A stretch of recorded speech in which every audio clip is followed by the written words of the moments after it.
Então,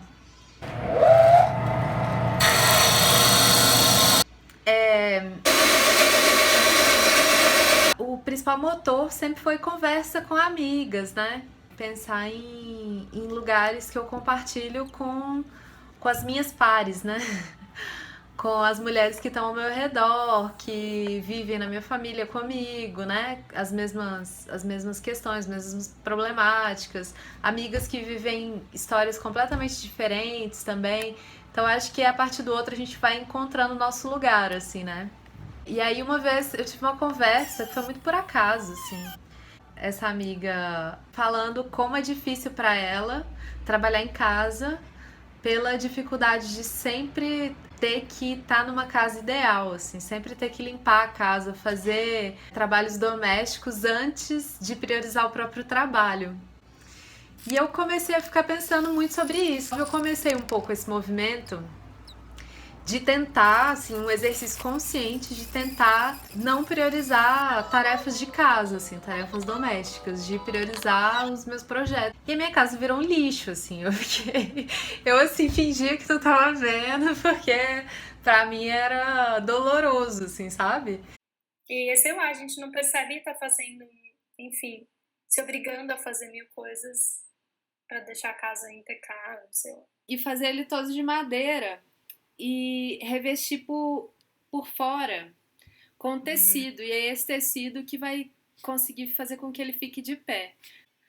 Aqui estaria uma cadeira, uma mesa e a boneca. E aí seria uma Uhum. escrivaninha antiga, uma tampa de redoma mesmo, sabe?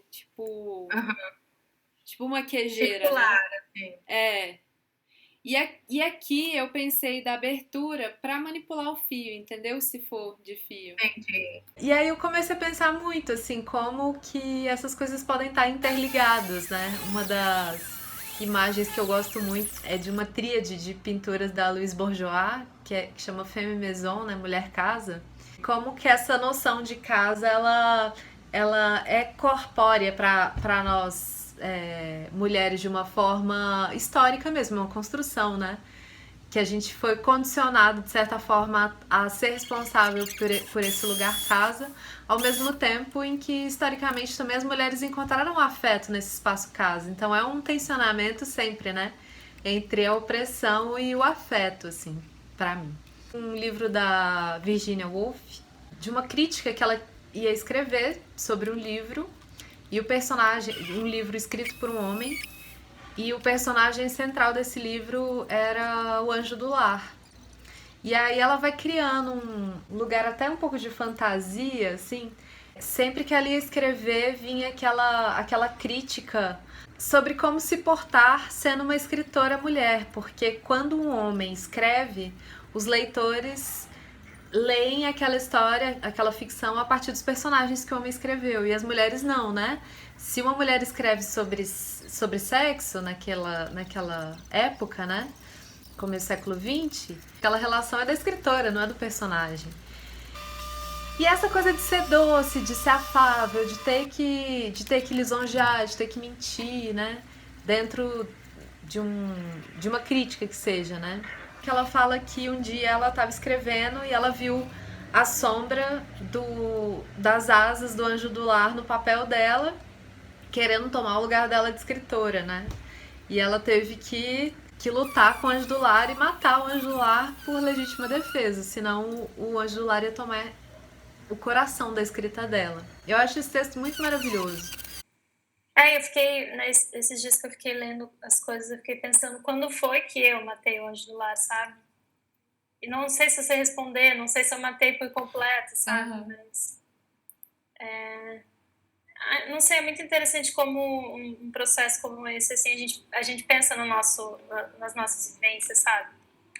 E, sei lá, a gente, enquanto artista, eu acho que a gente teve que matar um pouco esse anjo do lar, sei lá, enquanto mulheres, artistas e outras mil coisas que a gente escolheu pra nossa vida, né? E aí surgiu essa ideia, assim, um pouco de colocar essas coisas em pauta, mesmo que simbolicamente. Acho super forte, né? Acho interessante também trazer esse conflito, né, para dentro da caixa, né? A caixa também pode ser um espaço de confinamento, né, onde as coisas acontecem, né, confinadas, e a casa também, de certa forma, é um confinamento, né? Então isso também é um pouco duplo, né? Nesse sentido que, né, tem sentido também contar essa história, né? Dentro de uma caixa, né? Mas que aí eu comecei a ter um pouco essa noção do que eu queria. Que é essa estrutura circular. Na verdade, ela foi uma tentativa de pensar a estrutura do Lambi Lambi, que eu queria uma redoma mesmo, fechada, e que tivesse uma boneca escrevendo e um pouco, né, nesse dilema, assim, sabe? De essa trava da escrita. Aparece essa sombra projetada das asas. E aí eles travariam uma batalha. Lambendo aqui, entendeu? Para criar um volume aqui no fundo. Sabe? Sei. Vai pegar aqui, vai dar uma vazadinha aqui, entendeu? Dar uns brilhos aqui nessas lateral, as plantinhas. Mas é uma luz meio que lambe esse fundo mesmo, sabe? Sei. E aí a gente tem uma outra luz frontal aqui na boneca. Se eu não a matasse, ela é que me mataria. Arrancaria o coração de minha escrita. Pois, na hora em que eu pus a caneta no papel, percebi que não dá para fazer nem mesmo uma resenha sem ter opinião própria. Sem dizer o que a gente pensa ser verdade nas relações humanas, na moral, no sexo. E segundo a Judular, as mulheres não podem tratar de nenhuma dessas questões com liberdade e franqueza. Se querem se dar bem, elas precisam agradar, precisam conciliar, precisam, falando sem rodeios, mentir. Assim, toda vez que eu percebia a sombra de sua asa ou o brilho de sua auréola em cima da página, eu pegava o tinteiro e atirava nela. Demorou para morrer. Sua natureza fictícia lhe foi de grande ajuda.